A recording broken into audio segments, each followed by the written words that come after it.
buenas noches y bienvenidos a un programa más de Perspectivas. Enrique, bienvenido. Buenas noches, bienvenido al programa. Bueno, gracias por bienvenirme, digo, no tiene nada de malo. También tú bienvenida, Belén. Disculpa. Oye, y quien no está siendo bienvenido es Manlio Fabio Beltrones, ¿eh? No, más bien, Manlio Fabio Beltrones. Ya lo están despidiendo, ya se despidió, ¿no? Hace unos minutos, prácticamente una hora, renunció a la presidencia nacional del PRI. Sí. Yo diría, Belén, que si bien una renuncia anunciada, porque los resultados del PRI fueron muy negativos, yo rescataré al menos 2 puntos para empezar la discusión. Una, qué bueno que en este país todavía haya políticos con responsabilidad y que cuando pierden, renuncien. No, creo que eso el ciudadano le está diciendo, oye, si no estás haciendo tu trabajo bien, pues da un paso al costado. Lo digo porque aquí en Jalisco hay muchos políticos, hay muchos funcionarios, operadores de comunicación en partidos políticos que pierden y parece como que, no tienen que esperar a que los corran, ¿no? Para poder tomar una decisión. Creo que eso es importante dentro de la clase política. Y segundo, sí creo que quien se fortalece al interior del PRI de cara a 2018 es particularmente el grupo de Miguel Ángel Osorio Chong, el famoso grupo Hidalgo, que es el que junto con el peñanietismo, junto con Peña Nieto, su gente más cercana, creo que va a tripular el proceso de sucesión y particularmente va a enfrentar pues la elección que es fundamental, la del siguiente año, que es la del 2018, Estado de México, ¿no? Por supuesto. 2017, Estado de México, ¿no? Primero Estado de México, claro, que es como la joya de la corona. Exacto. Para el revolucionario institucional y luego, y si el PRI tuviera un mal resultado en el Estado de México, sería una hecatombe por completo. Enrique, si te parece, vamos a escuchar precisamente lo que declaró pues esta tarde Manlio Fabio Beltrones cuando anunció su salida del revolucionario, de la dirigencia del revolucionario institucional.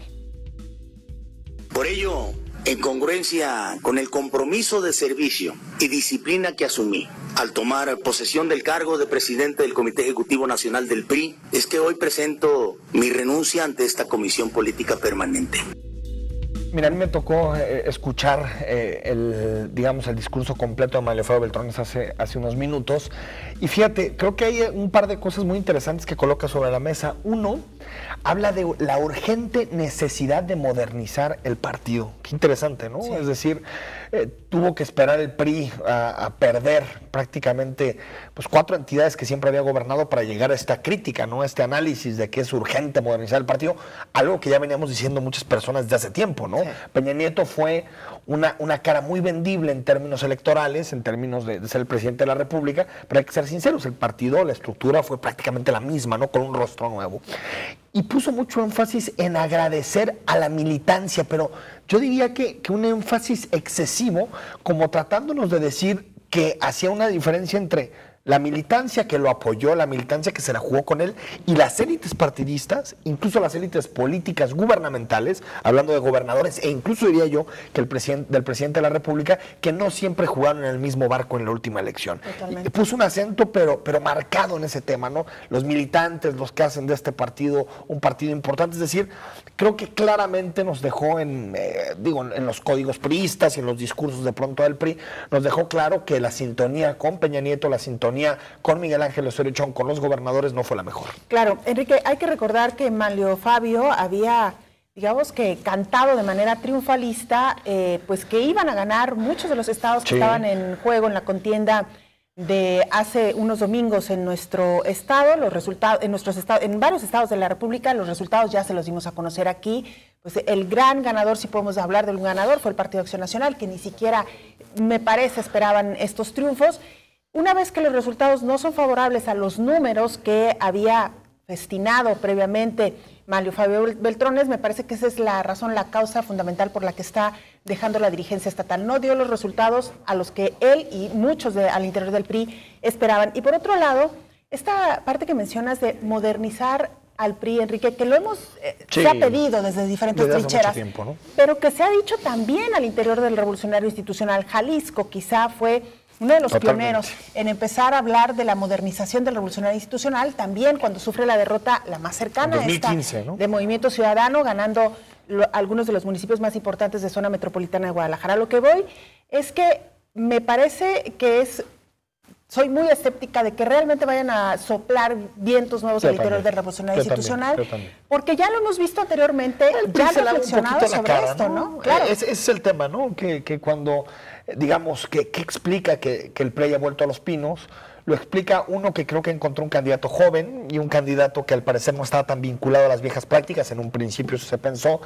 Yo diría también que hubo unidad en el PRI, cosa que no había habido en el pasado, y esa unidad le permitió alcanzar el 38% de los votos, pero tampoco estamos hablando de que llegó con una mayoría abrumadora y que la gente se le olvidó los 70 y tantos años del PRI en el gobierno, es decir, tampoco sucedió eso. Y sin embargo, Belén, yo creo que el problema del PRI, diría yo, que más que el problema de un personaje, que solemos en México pensar que los problemas tienen que tener cara y si no, no son problemas, es un problema institucional. El PRI dejó de tener un discurso para el Nuevo México, no lo tiene, es la realidad. Tuvo el discurso de las reformas estructurales y cuando las reformas estructurales se agotaron, ya no hubo discurso. Claro. Hay que ver, por ejemplo, los votos al PRI en las ciudades. Desaparecido de Monterrey, desaparecido de la Ciudad de México, desaparecido de la ciudad de Guadalajara. Aguascalientes la perdió por una rotundidad impresionante, ¿no? Querétaro la pierde incluso con un gobernador como José Calzada que tenía mucha fuerza. Es decir, creo que el PRI no tiene un proyecto para las zonas urbanas y eso queda clarísimo. Depende demasiado de la movilización de sus gobernadores y no de su proyecto político y está en términos ideológicos extraviado. No sabemos qué es el PRI, si es un partido de derecha, de izquierda, de centro, liberal, conservador. Un día puede apoyar una cosa como el matrimonio entre personas del mismo sexo y el otro día va y reprime a los maestros en Oaxaca, es decir, como a tumbos, ¿no? Sin proyecto claro, ¿no? No, tendrían que pasar muchas cosas para que el revolucionario institucional realmente se renovara y realmente estuviéramos frente a un... Es más allá de Beltrones, ¿no? Va más allá de Beltrones el problema del PRI, ¿no? Lo que sí es de destacar, Enrique, ya lo mencionabas al principio, es que al menos pues presenta su renuncia, no lo habíamos visto anteriormente al interior del revolucionario institucional. Y bueno, si hacemos el símil con lo que pasó con el partido del...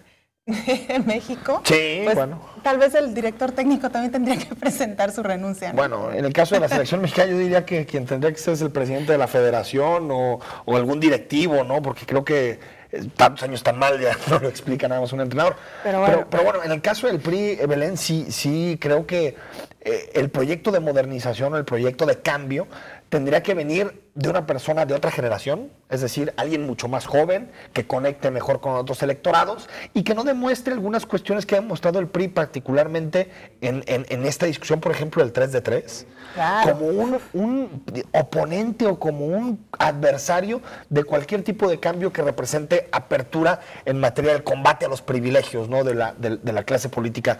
Le falta mucho al PRI para poder hacer un cambio y como tú decías el símil futbolístico, igual que creo que el hecho de que el Osorio se fuera, digamos, de la dirección de la selección nacional no ayudan mucho, tampoco creo que ayude demasiado lo de Manlio Fabio. El problema es estructural y es algo similar, por ejemplo, Belén, al caso del Partido de la Revolución Democrática. El PRD también renuncia a Agustín Basabe y nadie piensa que por arte de magia este partido se va a levantar. El problema del PRD como el problema del PRI, dos partidos fundamentales en el proceso de transición en este país, es mucho más complejo que dos nombres propios, ¿no? Híjole, son tantas las distorsiones que se han venido generando a lo largo de décadas que es difícil empezar a acomodarlas, pero bueno, por lo menos ahí está la intención. Veremos si realmente el revolucionario institucional alcanza a hacer algo de aquí, como bien lo decías, a la elección del Estado de México y posteriormente de cara prueba fundamental, ¿no? a la elección presidencial. Y bueno, lo mencionabas ya, Enrique, el caso de Agustín Basabe, que ha presentado su renuncia también este sábado 18 de junio y que será efectiva a partir del 2 de julio, según lo ha mencionado. Ha dicho durante una conferencia de prensa que no logró situarse por encima de las corrientes internas del partido y ser una suerte de árbitro. Bueno, las fracturas, ¿no? Rápido, porque tenemos que ir también al tema de Oaxaca. Por supuesto que al PRD se lo tragan sus corrientes, eso queda clarísimo, uno. Dos, se lo traga su relación muy directa con el PRI, es decir, el PRD dejó de ser la oposición que fue en un momento y por lo tanto el electorado se lo está cobrando. Y tercero, creo que queda muy claro que, digamos, el PRD no ha tenido la capacidad para renovarse particularmente en las ciudades. También, igual que el PRI, tiene un grave problema al conectar con las ciudades, quitando la Ciudad de México, donde por cierto ya no es fuerza hegemónica, en otras ciudades, pues prácticamente como Guadalajara, no existe. Entonces también creo que, fíjate, en el caso de Basabe, creo que era alguien con proyecto sin partido.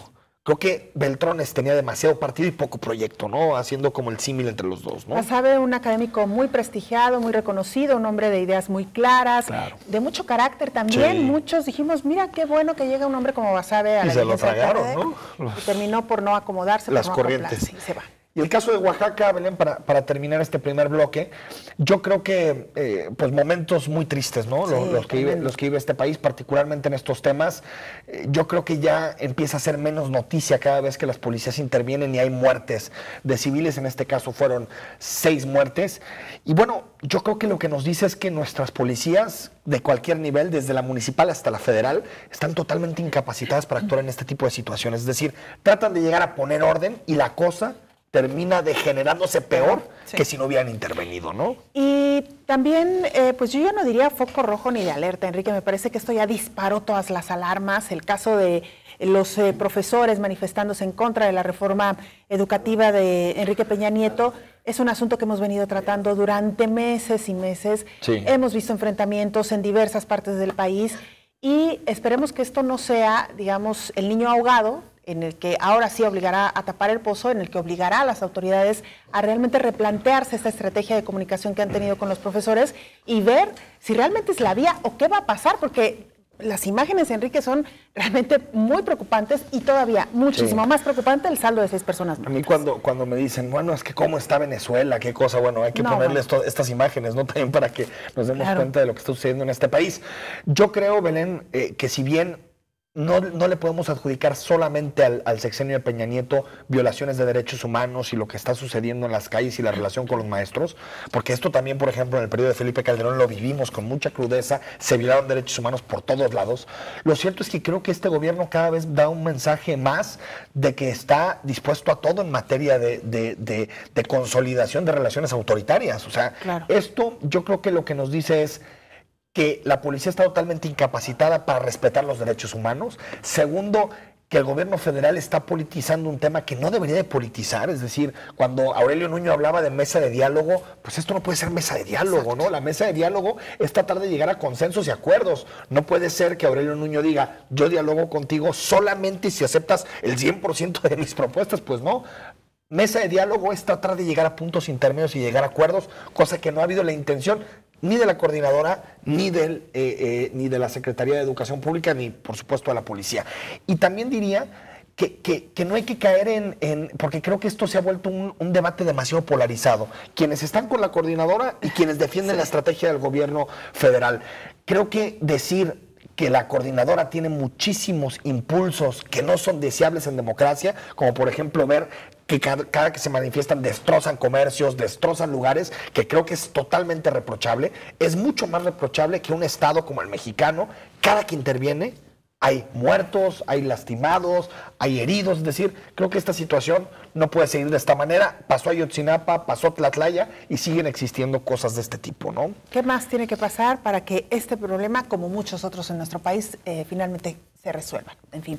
Enrique, vamos a nuestra primera pausa. Vamos. Regresamos. Hay muchos temas, no se vaya, quédese.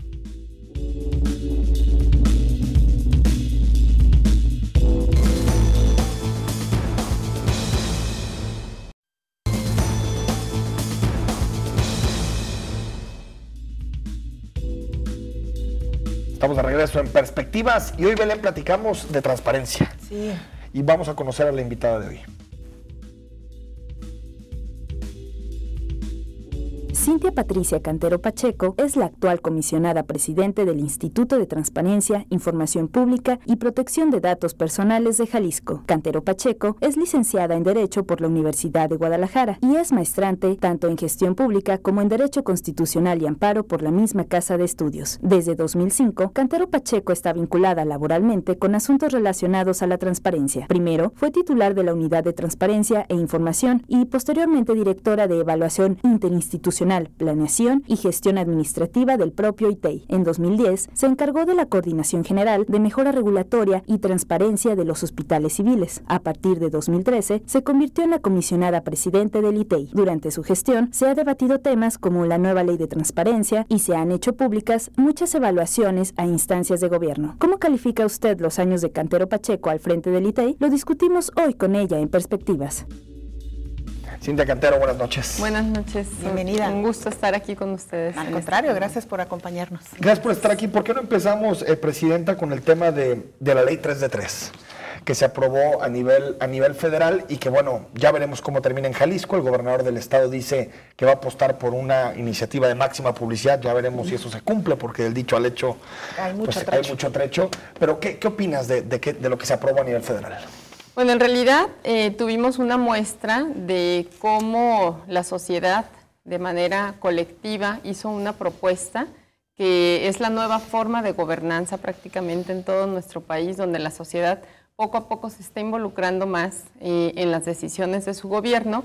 Y en ese sentido, lo que vimos fue que prácticamente no quedó la ley, como en este caso la sociedad lo estableció, que tiene que ver con esta parte donde se inició esta propuesta invitando a los funcionarios públicos, sobre todo aquellos de elección popular, a que publicaran en ciertos formatos. Y de alguna u otra manera también se vio que no existía tanta voluntad de hacerlo, porque en realidad no lo hicieron en su mayoría, ¿no? Y bueno, prácticamente ahora tenemos el reflejo de esto que inició como una iniciativa de carácter voluntario, sí, donde se intentó que fuera de manera obligatoria y que aún así no se aceptó. Claro. En este sentido, ¿qué tanto aún, así como ha quedado la ley, se puede realmente hacer un ejercicio de transparencia o de rendición de cuentas, Presidenta? Bueno, prácticamente como quedó establecido, lo que sí se puede destacar es que quedó establecido que ya fueran de carácter obligatoria, sobre todo la declaración de intereses. Una declaración que no se hacía, esto no estaba en nuestro sistema de responsabilidades, ¿no? en el país. La patrimonial ya tiene pues ya muchos años considerándose legalmente de que los funcionarios públicos de cierto nivel la entreguemos a los órganos de control. Aunque no se hace pública, ¿no? No se hace pública. Es privada, ¿no? No se hace pública porque también por otro lado tenemos que en nuestro país el derecho a la protección de los datos personales es una información que es privada, de carácter privado, y en ese sentido el patrimonio de todas las personas está considerado como un dato personal. Es donde existe el conflicto, donde por un lado, por ser funcionarios públicos, pues no dejas de ser ciudadano y en ese sentido te protege este derecho. Sin embargo, yo soy de la idea de que desde el momento en que eres funcionario público, tus derechos generales prácticamente se ven disminuidos, claro, sobre todo aquellos que son de interés general. Sobre todo la privacidad también, ¿no? Sobre todo la privacidad, prácticamente estamos en un momento donde ciertamente tenemos derechos, sin embargo, algunos de estos y aquellos que tengan que ver con el interés general de la sociedad para evaluar nuestro desempeño como funcionarios públicos, pues prácticamente estos derechos se deberían de ver disminuidos. Claro. Ahora, Presidenta, el asunto de la seguridad para evitar transparentar alguna información, lo dicen prácticamente todos los políticos, ¿no? No lo hacemos público porque creemos que puede venir un secuestro o puede venir algún impacto con algún ser querido nuestro. ¿Se le hace argumento realmente? O sea, ¿usted cree que un secuestrador va a ver el 3 de 3 para elegir a su próxima víctima? Bueno, insisto, por un lado tenemos que existe este derecho a la protección de la información de carácter patrimonial. Por otro lado, el riesgo en materia de seguridad, pero esta es una circunstancia que existe para toda la sociedad. En este sentido, el argumento relacionado con la seguridad, pues prácticamente tendría que ser un argumento para todos, para toda la sociedad, ¿no? El proteger ciertos datos y no nada más para un sector de la sociedad que tendría que ver con los funcionarios públicos. Ahora, Presidenta, también cuando la Corte ha hablado de este tema, siempre se ha ido más por el derecho a la información que por la privacidad, ¿no? Sí, es donde les digo, ¿no? Se hace pues prácticamente un balance entre, ¿no?, un derecho y el otro, e insisto, en aquellos aspectos que tienen que ver para evaluar el desempeño del funcionario público o el actuar del funcionario público, como en este caso sería revisar su patrimonio y cómo ha ido evolucionando, que más allá de poder identificar qué es lo que tiene, es que con base en lo que recibe de sueldo a través de su desempeño como funcionario público, justifique, pues qué tanto va modificando este patrimonio. Esa es la intención.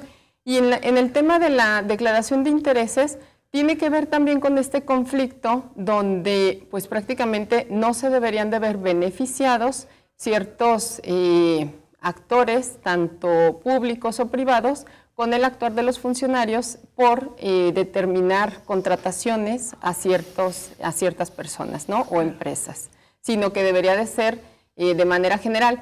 Este es el tema con la declaración de intereses. Esto es lo que genera conflicto, que anteriormente pues prácticamente las contrataciones quedan completamente abiertas para que los funcionarios decidan a quién contratan. Y desde el momento en que se pone quiénes conforman las empresas o las personas con las que están contratando, bueno, es donde se puede evidenciar el conflicto de interés. Presidente del ITEI, ¿hay alguna manera de llegar, digamos, a un punto medio concediendo este argumento de los políticos de decir, tengo derecho a la privacidad y dado que la ley, como usted ya lo ha explicado, les concede este beneficio, ¿qué se puede hacer para realmente sí poder como ciudadanos enterarnos de cómo ha hecho un patrimonio cada uno de los políticos, un patrimonio que en gran parte se paga con recursos de los ciudadanos, sin afectar, digamos, algunos intereses como los que ellos están defendiendo? Bueno, lo que es importante rescatar es que cuando una persona acepta un cargo público, debe de entender que, insisto, cierta información va a estar completamente pública.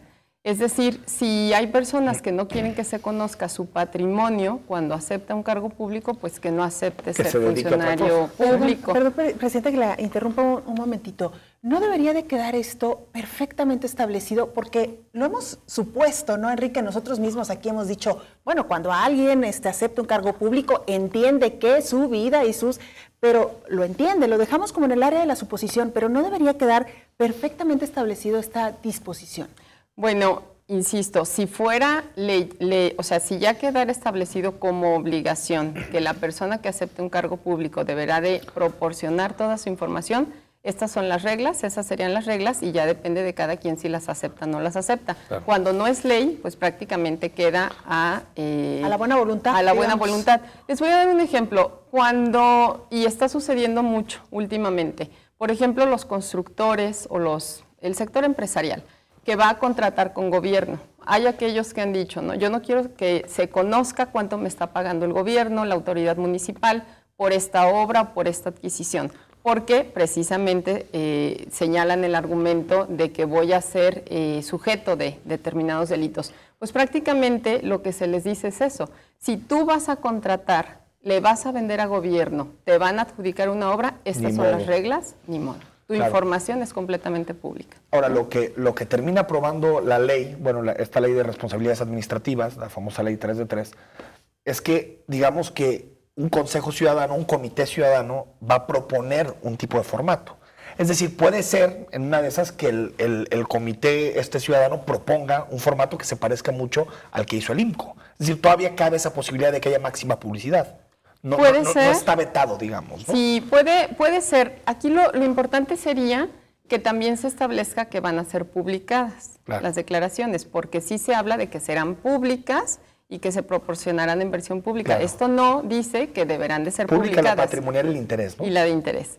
Pero ya te entendí, que no quede sujeto a que cada persona la pueda pedir, sino que sea información fundamental, que tengamos todos los sujetos obligados que publicar. O en una de las plataformas, existe una plataforma en el sistema que se acaba de aprobar, anticorrupción, donde van a estar todas las declaraciones patrimoniales de intereses. Bueno, prácticamente la idea era que este sistema fuera completamente abierto, a que toda persona pudiera revisarlo. Esta era la principal idea. Lo ideal, sí. Y en este momento va a existir la plataforma para que todos la presentemos. Sin embargo, esto no quiere decir que el sistema vaya a estar abierto. Licenciada, están llegando algunas preguntas para usted, algunos comentarios. Nos escribe Osvaldo Gutiérrez a través de nuestras cuentas institucionales en Twitter y Facebook y dice, importante, ¿cuál es el avance en la aplicación de nuevas reglas de transparencia a partidos políticos? Bueno, en el estado de Jalisco los partidos políticos tienen ya siendo sujetos obligados desde el 2005. Prácticamente en Jalisco no existe un antes y un después de la Ley General de Transparencia que fue aprobada el año pasado, donde sujetaron ahora sí a todos los partidos políticos del país. En este sentido, los partidos políticos en Jalisco, que tienen desde el 2005, pues prácticamente tienen que publicar toda su información en sus portales de internet a partir de que aproximadamente del mes de noviembre, en la Plataforma Nacional de Transparencia, en este momento estamos capacitando por parte del ITEI a todos los sujetos obligados para llevar a cabo cursos, para enseñarles cómo deberán de publicar su información, y en los próximos meses la información de todos los sujetos obligados va a estar en esta plataforma nacional.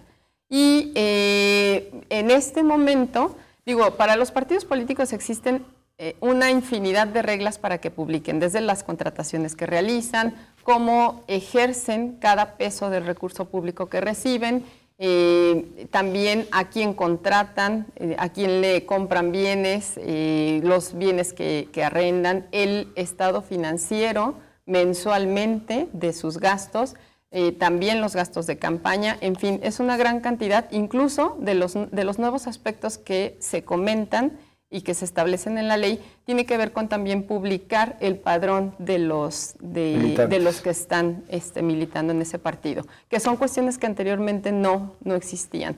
Y en ese sentido, bueno, son obligaciones con las cuales ya tienen que estar cumpliendo actualmente los sujetos obligados en su portal de internet. En este momento, en caso de que no se encuentre esa información, pueden presentar un recurso de transparencia ante el ITEI y de esta manera podemos obligarlos a que lo hagan. ¿Existe la percepción de que los partidos gastan muy mal el dinero? ¿Así también salen las evaluaciones del ITEI? Prácticamente el año pasado evaluamos un rubro de los partidos políticos que tiene que ver con el ejercicio del gasto financiero. Okay. Los partidos políticos traen problemas en cuanto a la actualización de la información, no tanto en cuanto a la no publicación, sino que no lo hacen de forma oportuna.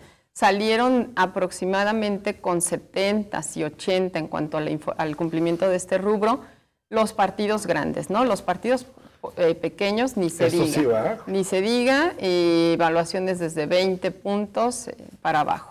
Y en ese sentido también han sido sancionados esos partidos cuando alguien presenta algún recurso de transparencia y no cumplen con la obligación de publicar. Pero entonces, en general, lo que dices es que gastan bien los partidos, razonablemente bien. No, porque no podemos nosotros como ITEI analizar la información que están publicando. Lo que revisa el ITEI es que estén cumpliendo con la publicación que la ley establece.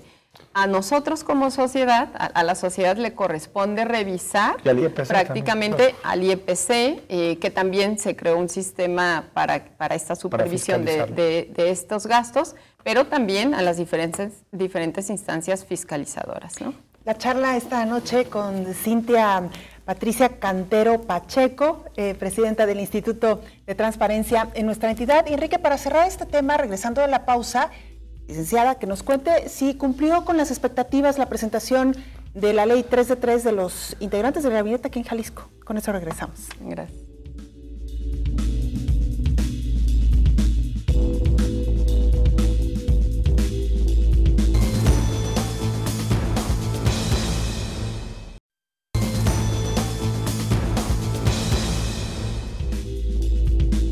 De vuelta en Perspectivas, Belén, mucha participación de nuestro auditorio. Sí. Dicen sobre Oaxaca, Josefina García, lamentable y desconsolada la respuesta represiva del gobierno a las demandas magisteriales. Del amor, el mensaje de Peña Nieto es muy claro, el magisterio es un estorbo. Y otra pregunta para Cintia, Carlos MGTZ, la transparencia no solo en qué se gasta y a quién, lo importante es transparentar cómo se tomaron las decisiones, que es la parte de la rendición de cuentas, ¿no? Más fuerte. Sí, y eso estamos muy lejos todavía, ¿no, Presidenta?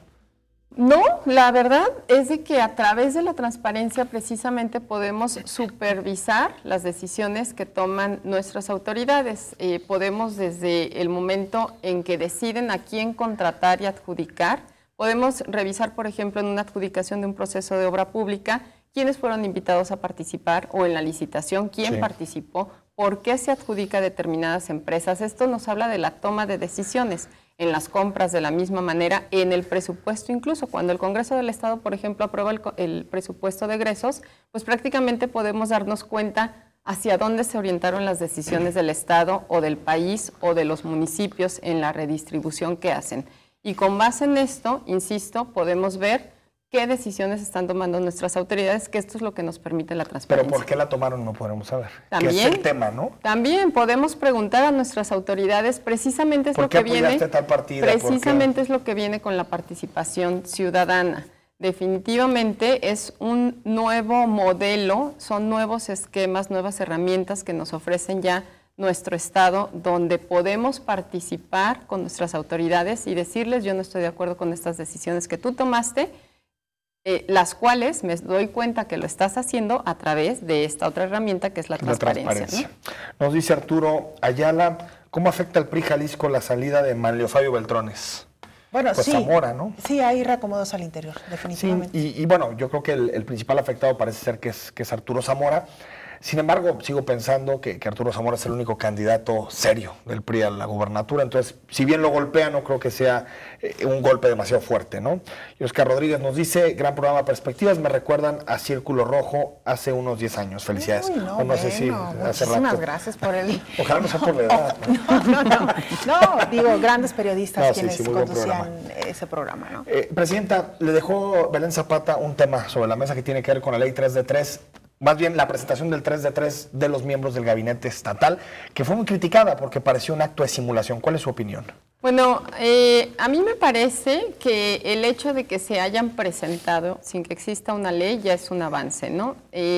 Prácticamente esta iniciativa se vio apoyada y empujada de alguna manera por este nuevo esquema que tenemos en el Estado que tiene que ver con el con el Secretariado de Gobierno Abierto, donde de ahí surge el compromiso por parte del gobernador de darle instrucción a su gabinete para que la presentara. Es un avance. Sin embargo, yo veo las declaraciones patrimoniales lo que muestran es lo que tiene el funcionario público en ese momento y prácticamente considero que sería complicado que establecieran en esta declaración, sobre todo que está abierta al público, mentiras, ¿no? Lo vería grave.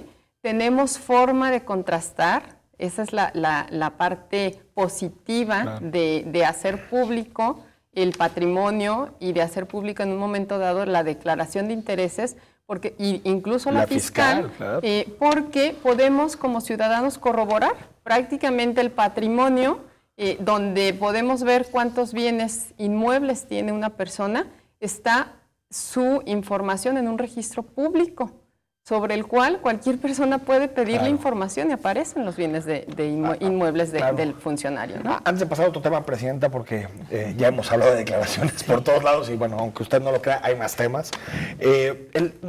¿Cuál sería su opinión de que fuera la declaración fiscal de todos abierta, de todos, no solo los políticos, como en Estados Unidos? De todos abierta. Bueno, considero que también no debería de existir riesgo. Si existieran, pues prácticamente los controles de seguridad necesarios, insisto en esta parte que tiene que ver con el patrimonio, ¿no? Con independencia de que las declaraciones fiscales las entreguemos actualmente a una instancia fiscalizadora que se encarga de revisar, pues prácticamente se entrega toda la información. Toda la información de, ahora sí, todos los mexicanos. Claro. Y en este sentido existe este derecho a la protección de la información sobre el cual es un derecho constitucional. Y en ese sentido, pues se tendría que ver como los mecanismos para poderlas hacer públicos o qué rubros poder hacer públicos. Claro. Licenciada, hay otro gran tema al interior del Instituto de Transparencia, el que hemos estado siguiendo en los últimos días, el proceso de renovación al interior del ITEI. ¿Qué nos puede comentar al respecto? Pues prácticamente que se llevó a cabo este proceso por parte del Consejo Consultivo del ITEI. Es la primera vez que existe este tipo de instancias, prácticamente que la conforman pues representantes de la sociedad, donde en ellos, de acuerdo a la Ley de Transparencia, recae la responsabilidad de determinar quiénes serán los aspirantes completamente calificados para, técnicamente y legalmente, para hacer llegar al Congreso del Estado los candidatos, ¿no?, que pueden ser susceptibles a ser comisionados. En este momento se llevó a cabo un proceso sobre el cual tengo entendido el pasado viernes el Consejo Consultivo envió ya un escrito con aquellas personas que prácticamente acreditaron una calificación superior a 80, que es lo que establece la ley, y quienes cumplieron o no con los requisitos que se solicitaron. Y el Consejo Consultivo diseñó examen, todo el procedimiento, ¿no? No, lo que tengo entendido es que el Consejo Consultivo nombró especialistas en la materia para que ellos elaboraron el examen, lo aplicaron y pues fueron quienes entregaron los resultados al Consejo Consultivo, y el Consejo Consultivo ya continuó con su proceso de revisar documentos de cada uno de los aspirantes, de los participantes, y ya posterior, solamente de los que pasaron con calificación superior a 80. Ya con el resultado, enviaron este resultado al Congreso del Estado. Y las filtraciones, perdón, Presidenta, ¿qué opina de ellas y si cree que se ha hecho mucho debate en torno a esto? Pues prácticamente, la verdad es de que yo lo veo lamentable, este tipo de situaciones, porque empañan este proceso que, insisto, es la primera vez que se deposita este proceso en la sociedad, en representantes de la sociedad. Y veo lamentable que este proceso que pudo haberse llevado o desahogarse de una manera sin este tipo de cuestiones, veo lamentable que se presenten, ¿no? Claro. Licenciada, ¿son 27 los registrados, los aspirantes, digamos? Se registraron 27 y creo que nada más 4 tuvieron una calificación superior a 80. A 80, ¿no? Y entonces, con este proceso, ¿eliminamos cualquier esbozo de cuotas, por ejemplo, de cuotas partidistas? No, desconozco esa parte, Lo que sí pudiera asegurar es que el proceso que se lleva a cabo por el Consejo Consultivo se realiza y lo que se mide es la parte técnica, porque se aplica un examen que no es sencillo. No cualquiera puede participar en este tipo de procesos porque el examen es complicado. Si recordarán, cuando pasé por este proceso, solamente 3, también de aproximadamente 35 personas pasamos el examen con calificación superior a 80. Entonces son exámenes donde pues prácticamente tiene que existir un conocimiento. O sea, la probidad técnica está ahí, ¿no? Esa está comprobada y lo que tiene que ver también con el cumplimiento de los requisitos, bueno, todos los podemos medir y evaluar, toda la sociedad, no nada más el Consejo Consultivo, a través de la documentación que es completamente pública de aquellos que entreguen su documentación para participar. Hasta esta parte donde el Consejo Consultivo entrega al Congreso del Estado la información de quiénes son susceptibles a poder ser nombrados, yo considero que no existe intervención en el tema político. Y en esta etapa también hay posibilidad de reelegirse, es decir, que actuales consejeros puedan aspirar a la reelección. Sí, claro, a través de este mismo proceso. Tenían la posibilidad, tanto el comisionado Vicente como el comisionado Francisco González Vallejo, de poder registrarse. Se registró nada más Vicente Viveros y bueno, esperemos a ver qué sucede. En el caso de la presidencia, ¿cuándo inicia la renovación? Mi nombramiento termina el próximo 1 de julio. También tengo la posibilidad de reelección por otros 5 años más y bueno, estaremos ahí al pendiente. ¿Pero optarás por la reelección o no? Hasta este momento, la verdad es de que con tanta actividad que existe en el instituto, tanto que existe en el instituto, ni siquiera ha habido ahí posibilidad de revisar el tema, pero prácticamente estamos enfocados en estar hasta el 1 de julio y ya posteriormente tomar la decisión si busco la reelección o no. Porque en realidad sí falta muy poco, estamos a unos días, es decir que ya... A un año.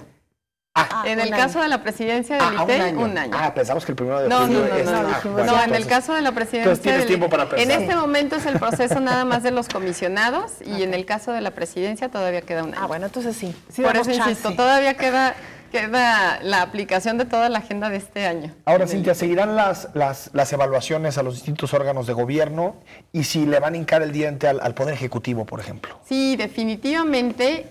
El proceso de evaluación de sujetos obligados tiene que continuar y va a continuar con mayor frecuencia. A partir del próximo año, insisto, todos los sujetos obligados del país van a estar su información colocada en esta Plataforma Nacional de Transparencia. Y en este sentido se está proyectando que las evaluaciones sean periódicas y no cada año o cada 4 o 3 años, cada vez que se podía realizar, sino que van a ser constantes y periódicas, va a ser muy fácil evaluarlos y pues prácticamente podríamos incluso hasta evaluar a todos los sujetos obligados por año, al menos de Jalisco y de cualquier estado. Se está proyectando esta parte, en lo que estamos ocupados en este momento al 100%, es en primer lugar, en que la plataforma nacional ya arranque al 100%, que esté operativamente al 100%. En segundo, que todo el acceso a la información se dé sin ninguna falla técnica. En tercer lugar, en publicar la información fundamental en el apartado de publicación, que en este proceso estamos capacitando, llevando talleres en este momento a todos los municipios del interior del estado, donde al menos en Jalisco tenemos la mayor carga, porque son los que menos cumplen, y prácticamente a la semana estamos teniendo 2 capacitaciones regionales por parte del ITEI para enseñarles cómo deben de publicar su información fundamental, entregarles claves de acceso y para que en el mes de julio comencemos ya a contar con información publicada y a más tardar en el mes de agosto, espero que en septiembre, Jalisco pueda contar ya con la información de los sujetos obligados publicada en la plataforma. Vamos al corte y nos platicas también de los municipios del interior del estado, ¿no? Porque sí, creo que ahí está el grave problema. Vamos al corte.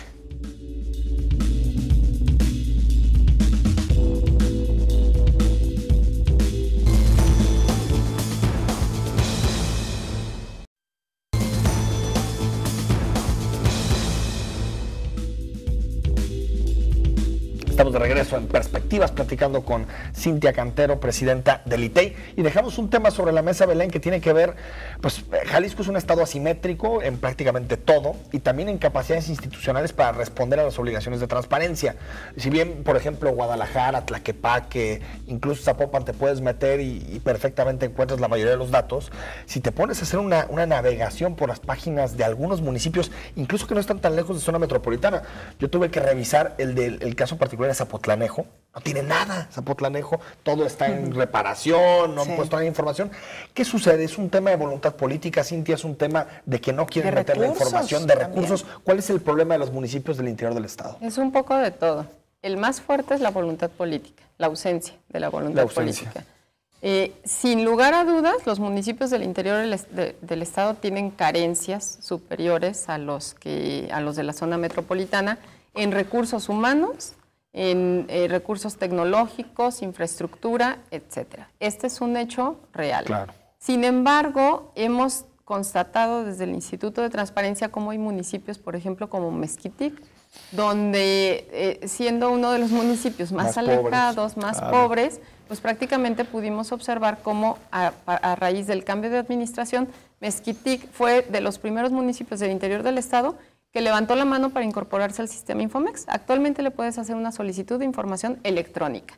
Por otro lado, en publicar su información. Bueno, ya al día de hoy, en 122 municipios podemos realizar solicitudes de información de forma electrónica, esto a raíz de la plataforma nacional y que se vino toda esta obligación. Por eso insisto, es un tema de voluntad política porque también podemos ver cómo derivado de las sanciones, entonces la información que no publicaron durante 6 meses atrás, 8 meses atrás, lo hacen al tercer día.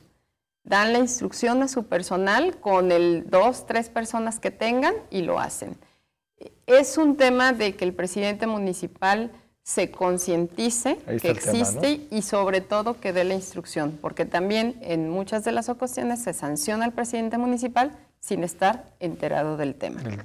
El ITEI, con estas nuevas administraciones, comenzamos incluso desde que eran candidatos, bueno, ya presidentes electos, a darles pláticas respecto a y capacitarlos a los presidentes municipales respecto a estas obligaciones.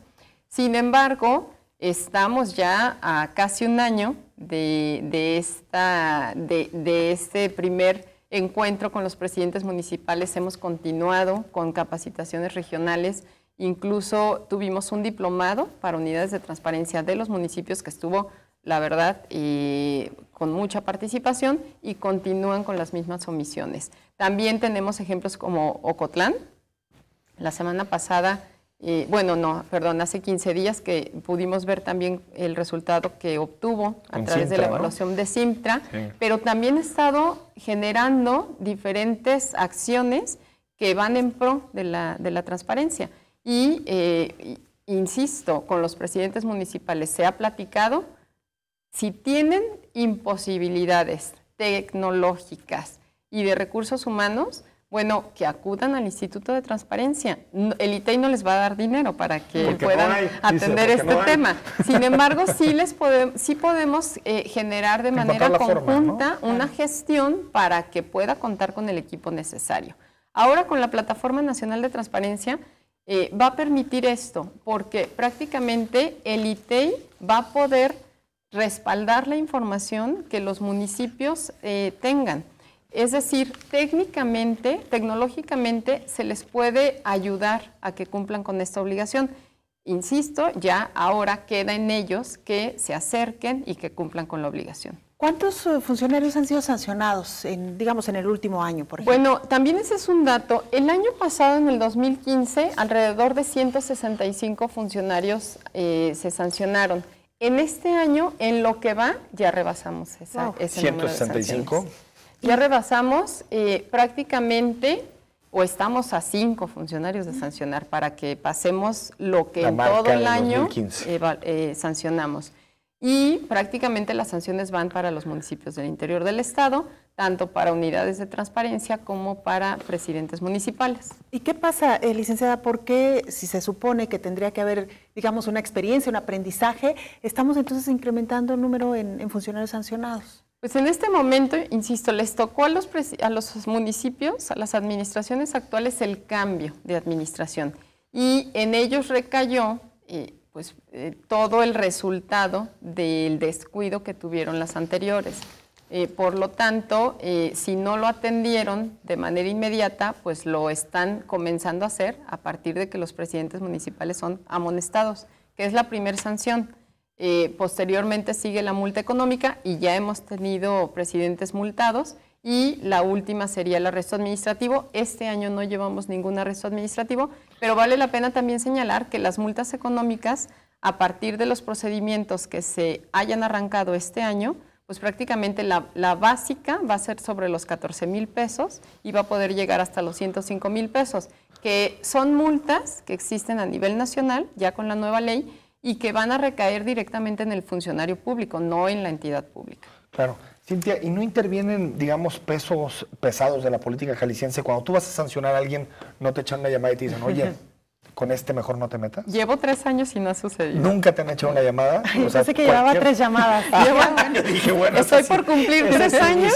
Estoy por cumplir 3 años y no ha sucedido. La realidad de las cosas es de que es evidente cuando alguien no quiere cumplir. Y el actuar de los comisionados del ITEI, que no recae en la presidenta del ITEI el establecer una sanción, sino que es un proceso, para que se determine una sanción, es un proceso en el que intervinieron más de 12 personas, porque por cada comisionado existe una ponencia que revisa, analiza el tema, posteriormente se convierte en proyecto de cada comisionado y posteriormente se aprueba por los 3. En ese sentido es como muy complicado que se pueda dar esta parte donde claro, sí se sanciona a alguien que no se debió de haber sancionado o no se sanciona a alguien que sí se debió de haber sancionado. Esta es la ventaja de que sea órgano colegiado y de que pasen tantas manos por cada asunto. Lo que podemos revisar es claramente cómo sí se sancionó a aquel que evidentemente no cumplió. Y no cumplió no con una llamada de atención, no cumplió en 3 llamadas de atención. Y prácticamente aquel presidente municipal que es sancionado, que es arrestado, pues no le queda de otra más que cumplir con publicar, porque paralelo al arresto administrativo va denuncia penal.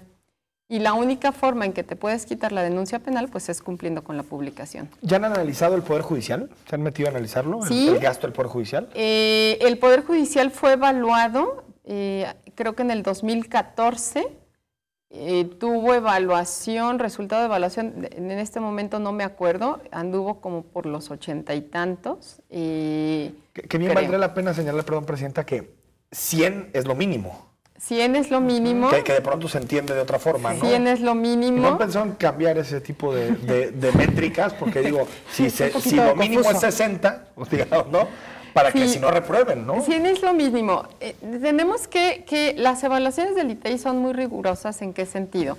La ley nos establece no nada más que publiques la información, sino que la publiques con una serie de características impresionantes. Y como son publicidad, actualización, de fácil acceso, etcétera, ¿no? Y en este sentido, las dependencias, al menos de la zona metropolitana, generalmente no son sancionadas porque terminan cumpliendo, terminan atendiendo lo que la ley les dice, ya sea derivado de una evaluación o de un recurso de transparencia. Sin embargo, definitivamente y sin lugar a dudas, el 100 debería de ser el mínimo, aunque en ocasiones la evaluación es una fotografía del momento. Es posible que en ese momento no tengas la actualización al 100%. O es posible que se haya presentado un tema sí técnico y en ese momento no se pudo accesar. Por eso es muy variable de un día a otro o de una hora a otro. Es importante sí señalar que a partir de la plataforma nacional, insisto, vamos a poder tener todos a la vista en un solo espacio la información de todos.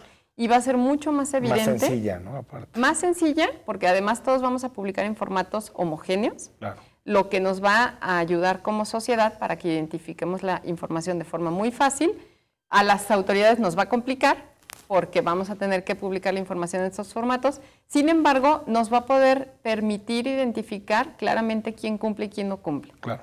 Presidenta, gracias. Muchas gracias por habernos acompañado. Nos dice Robert, 038 42 41 5 para ese teléfono. La policía metió infiltrados para usar la violencia contra la gente, igual que en el 68. Seguiremos platicando ese tema. Gracias, buenas noches. Gracias a usted también, buenas noches.